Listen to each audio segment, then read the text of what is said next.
अस्सलाम वालेकुम नाज़रीन, आज एक नई और इंटरेस्टिंग वीडियो के साथ। आज की वीडियो हमारी एक एसी रिले के बारे में है। एक हेवी ड्यूटी रिले है। इसमें हम देखेंगे कि हम इसके कनेक्शन कैसे करते हैं, इसकी नॉर्मल और अल्टरनेट सप्लाई कहाँ कहाँ प्रोवाइड करते हैं और आउटपुट कहाँ से लेते हैं, और इसकी कोयल की सप्लाइयाँ कहाँ कहाँ पे पुट करेंगे। तो चल के देखते हैं। इसकी पहले तो रेटिंग देख लेते हैं। ये 120 एम्पेयर तक के लिए हम इस्तेमाल कर सकते हैं। इसकी कोयल की एनर्जाइजिंग सप्लाई 220 वोल्ट एसी है। इसके इनपुट्स और आउटपुट में आगे मैं चल के आपको इसका कवर रिमूव करके दिखा दूंगा।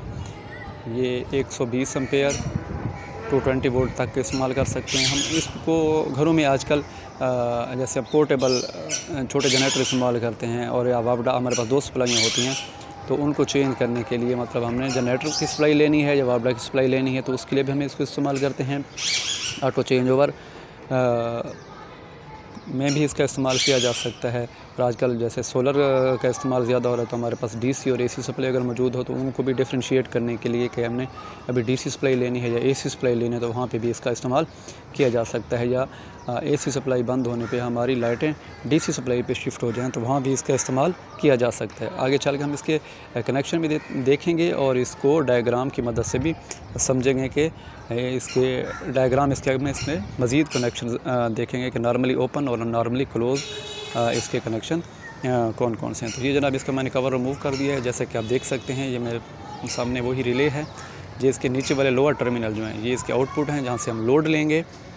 जी हाँ, ये स्प्रिंग लोडेड एक है, इसमें प्लंजर है, और ये ऊपर इसके 2 कंडक्ट ये इनपुट नंबर 1 के हैं, और उससे नीचे अगर आप देखें तो ये इनपुट नंबर 2 के हैं। मतलब ऊपर हम जनरेटर की सप्लाई दे दें और नीचे वापडा की दे दें, वो आपकी मर्ज़ी है कि आपने प्रायोरिटी किसको देनी है, जनरेटर को देनी है या इस सप्लाई को देनी है।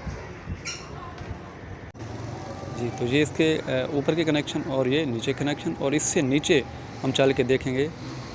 जी, यहाँ से हम आउटपुट लेंगे, और ये वाले ये हमारे इसकी कोयल के कनेक्शन है, जहाँ पे हम 220 कोयल को सप्लाई देंगे। जब सप्लाई ऑन करेंगे एनर्जाइज होगी और नॉर्मली क्लोज़ कंडक्ट से हट के ये ओपन पे चली जाएगी। मैं आपको इनके साइड व्यू से भी दिखाने की कोशिश करूँगा कि अभी इसके कंडक्ट कौन से क्लोज़ हैं। ये ऊपर वाले कंडक्ट क्लोज़ हैं। जी, आप देख सकते हैं, ये ऊपर वाले कंडक्ट नॉर्मली क्लोज़ हैं और नीचे वाले नॉर्मली ओपन है। जो ही हम इसको सप्लाई प्रोवाइड करेंगे तो ये क्लोज़ कंडक्ट से ओपन कंडक्ट पे शिफ्ट हो जाएगी। और जो हमारा लोड अगर एसी है तो मतलब जनरेटर है तो वापडा भी शिफ्ट हो जाएगा, वापडा है तो जनरेटर भी शिफ्ट हो जाएगा। ये डिपेंड करता है कि हमने नॉर्मली क्लोज़ और नॉर्मली ओपन के कनेक्शन किस तरह किए हैं। इन कनेक्शन को मज़ीद हम आगे डायग्राम से देखते हैं ताकि आपको ईज़िली समझ आ जाए।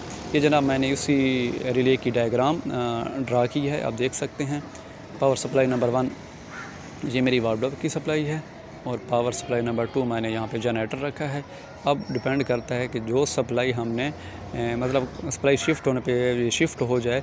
अगर हमने वापडा नंबर 1 पे रखी है तो वापडा की सप्लाई से पकड़ के हम इसकी कोयल को सप्लाइयाँ देंगे 7 और 8 नंबर पे। और अगर जनरेटर को हमने नंबर 1 पे रखा तो फिर जनरेटर की सप्लाई ऑन करते ही ये जनरेटर पे शिफ्ट हो जाएगा। जी, हम ऑटो चेंज ओवर के लिए इस्तेमाल करते हैं। घरों में जब हम जनरेटर इस्तेमाल करते हैं तो उसके लिए भी इसको यूज़ करते हैं कि वापडा की सप्लाई आने पे ये जनरेटर ऑफ लोड हो जाए और ये जनरेटर लोड हमारा उस पर शिफ्ट हो जाएगा। नंबर 1 और 2 पावर 1 सप्लाई है, नंबर 3 और 4 पावर 2 सप्लाई है, 5 और 6 आउटपुट के कनेक्शन है, 7 और 8 मेरे रिले की हैं जहाँ पे मैं रिले को सप्लाई दूंगा। तो इस तरह मैं इस रिले को इस्तेमाल करते हुए